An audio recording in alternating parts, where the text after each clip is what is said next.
up, guys? It's Tim from Illuminaries. Just wanted to talk a little bit about how we sketched this mural out. We get a lot of questions about how we even proportioned it. This is a 90-foot wall. We estimated it out.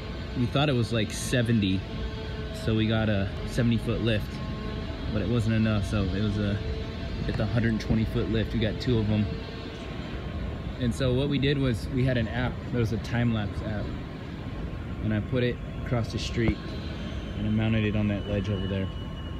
And then we had 2 20-foot poles with red rollers. So we had a red and a black one. The black is like a pencil and the red is like an eraser. And so we just started out.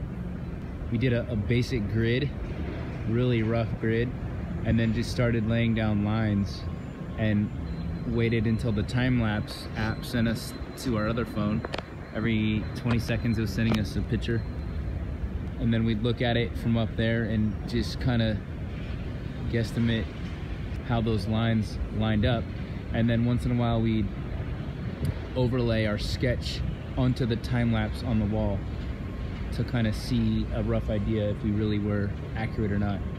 That went on for about, I don't know, 6 hours the first day, probably another 6 hours. So probably 12 hours, 10 to 12 hours of just sketching black, red, black, red, black, red, erasing and covering up just to get the proportions right.